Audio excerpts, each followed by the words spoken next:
Hola, hola, ¿cómo andan? Hoy les voy a dar 5 tips para aprender inglés sin estudiar. ¿Eso es posible? Sí, es realmente posible. Yo siempre digo que en el aprendizaje hay varias instancias, como cuando somos chicos y aprendemos nuestro propio idioma. Una cosa es aprender a hablar el idioma y otra cosa distinta es cuando empezamos con una etapa de escolarización o de alfabetización, que es cuando empezamos a escribir y cuando empezamos a leer. Entonces, siempre a la hora de aprender un idioma o de aprender cualquier cosa en realidad, tenemos que tener un poco en claro cuál es nuestro objetivo. Si nuestro objetivo es comunicarnos por la vía oral, hay cosas que nos alcanzan muy bien y súper bien. Y si lo que queremos hacer es migrar a otro país, conseguir trabajos, preparar un currículum, una carta de presentación o lo que sea, ahí tenemos que empezar a trabajar otras instancias también. ¿Se pueden trabajar juntas en la vida adulta? Sí, por supuesto que sí. Lleva un poco más de tiempo, más dedicación, pero todo es absolutamente posible, por supuesto.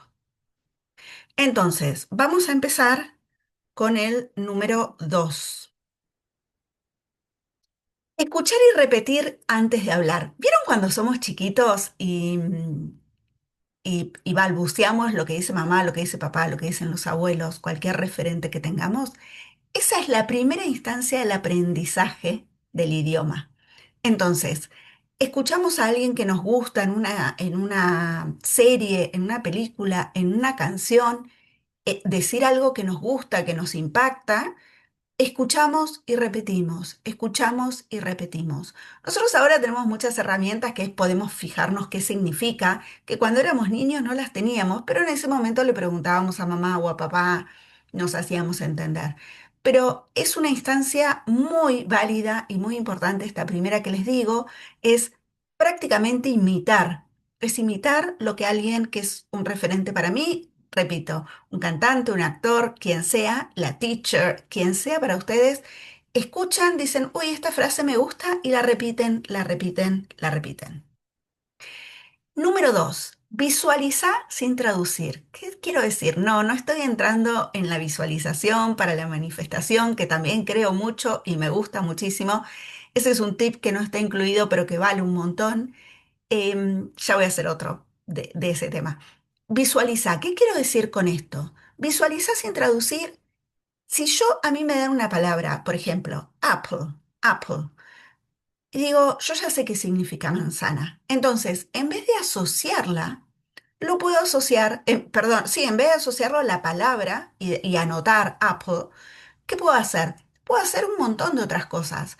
Puedo visualizarme la manzana, si puedo visualizar con otras intenciones, con otras emociones, no solo la manzana, sino el olor de la manzana, el ruidito que hace cuando la muerdo, o con alguna emoción. Yo, por ejemplo, con las manzanas verdes tengo una emoción con mi abuelo, que mi abuelo siempre me daba esa fruta porque era su fruta favorita.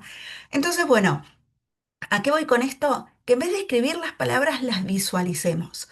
Aprendo otra cosa, aprendo, qué sé yo, home. Y ahí me voy y en vez de visualizar un hogar cualquiera o poner hogar, y si quiero poner la diferencia entre house y home, en vez de anotar hogar, casa, lo que puedo hacer es visualizar la casa, por ejemplo en house, la casa en la que yo vivía en algún momento de mi vida.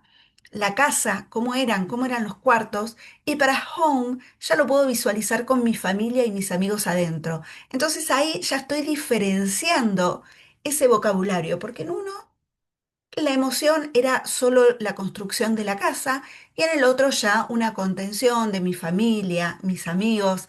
A mí esta técnica me encanta porque para mí es mucho más válida, es mucho más rápida. Todos sabemos que, no sé si todos sabemos, pero los que estudiamos el aprendizaje sabemos que se aprende por emoción y por repetición. Si podemos juntar las dos formas, si podemos repetir con emocionalidad, seguramente el contenido queda fijado mucho más rápido. Automatizar frases completas. Un poco esto con el primer punto. ¿Qué sé yo? En vez de decir please. Please significa por favor, ¿sí? En vez de aprenderlo solo, lo conecto con alguna frase que a mí me pueda llegar a resultar, em, o que yo creo que me puede llegar a resultar necesaria. ¿Se entiende? Si yo sé que siempre pido, en mi caso, yo siempre, siempre necesito ir al baño, siempre necesito usar todos los baños habidos por haber. Entonces pregunto, en vez de decir please, puedo decir otra cosa. Where is the toilet, please? Can you tell me the way to the toilet, please? Can I use your toilet? Recuerden, bueno, yo justo usé toilet, pero puede ser restroom, depende del lugar donde estemos, al baño, por ahí le van a decir otras cosas, ¿sí? Entonces, por ejemplo, si yo otra cosa que pido siempre son direcciones porque me pierdo, bueno, el please lo asocio en vez de solamente con please, lo puedo asociar. Where is the nearest bank, please? Can you tell me the way to the bank, please? O lo que quiera, que me va llevando a una frase completa.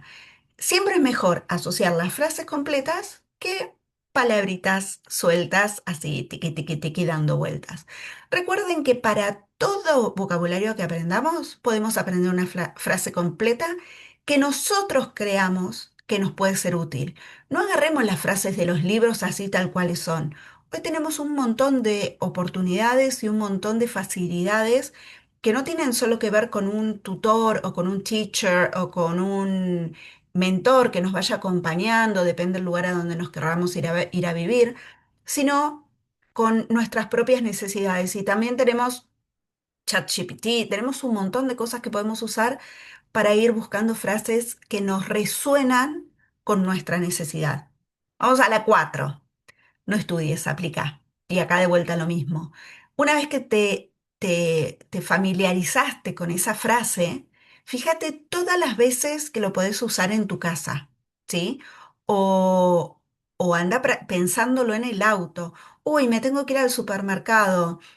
Aunque sepamos donde queda el supermercado, podemos tranquilamente ir repitiendo la frase Where is the supermarket? Where is the nearest supermarket? O lo que quiera, con lo que sea. Si estoy aprendiendo vocabulario de la cocina, mientras cocino, puedo ir, qué sé yo, dice, que es cortar en daditos, o lo que tenga ganas, lo puedo ir todo lo que use lo puedo aplicar al día. No hace falta estudiarme listas enteras, porque todo lo que a mí me resuene útil, seguramente, aunque esté todavía en Argentina, aunque no me haya ido a otro lugar, seguramente lo puedo aplicar. Esto mejor todavía si lo dicen en voz alta, porque recuerden que las conexiones neuronales no son las mismas cuando pensamos que cuando aplicamos la voz. Los músculos tampoco son los mismos. Si bien pensando se activan muchísimas conexiones neuronales, casi, casi, casi parecido al habla, cuando hacemos el habla en forma hablada realmente, se activan otras neuronas también que son las que dirigen las cuerdas vocales y todo ese tipo de cosas. Así que acordate, todo lo que vayas aprendiendo lo aplicás inmediatamente. No digas, ah, no, lo voy a aplicar cuando vaya a tal lado. No, no, lo aplicás hoy. Hoy. Pensás, te sentás a comer, uy, ¿cómo habría pedido este plato? Lo pensás, lo decís. Si no lo podés completar, lo tratás de resolver en tu mente. Recuerden que una vez que al cerebro le generamos una necesidad, empieza a estar atento para captar todas aquellas palabras o frases o soluciones que nos puedan resolver esa necesidad que instalamos. Y vamos a la última, que es la número 5.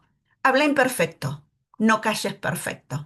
¿Qué quiero decir con esto? Nosotros en español o en nuestra lengua nativa hablamos perfecto. Yo soy de una región que es Neuquén, en Argentina. Nos tragamos todas las letras S, todas, en donde van. No se la ponemos ni a nasta. A todos, en todos nos tragamos las S. Yo cuando voy a otro lado, no me dicen nada. Sí, por ahí si alguien tiene confianza me hace un chiste o algo.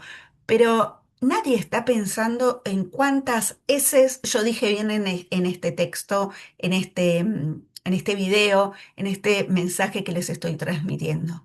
En inglés pasa lo mismo. Y otra cosa, en general, cuando hablamos el idioma inglés, lo utilizamos con alguien que no se puede comunicar con nosotros o conectar con nosotros desde mi lengua nativa, ¿sí? Entonces, yo me voy a vivir a Nueva Zelanda, yo me voy a vivir a Australia, Canadá, ahí voy a usar un lenguaje, que es el inglés en este caso, y ellos no van a estar pensando en si yo lo dije bien o lo dije mal. No, no, no, para nada, porque ellos lo que van a estar es agradeciendo que yo estoy haciendo un esfuerzo por poderme comunicar. En todo caso, probablemente ellos no sepan tu lengua nativa, por eso están recurriendo a inglés. Vuelvo a lo mismo. Hay que ser claros con los objetivos, porque si nuestro objetivo es rendir un examen internacional, bueno, ahí nuestra oratoria y nuestra alfabetización tiene que estar lo más perfecta posible, por supuesto, porque vamos a ser evaluados sobre eso. Pero cuando nosotros estamos en la calle, en una llamada telefónica, lo que hay que priorizar siempre, siempre, siempre es podernos comunicar y hacernos entender. Si eso está logrado, nuestro objetivo es mucho, mucho más, o nuestro resultado es muchísimo más que exitoso. Espero que te haya servido, espero. Si te gustó, déjale un like. Si te interesan más videos, este es mi primer video, así que voy a empezar a hacer más videos. Suscríbete o estate atento a las redes porque siempre voy a estar notificando cuando los suba. Te dejo un abrazo. Bye bye.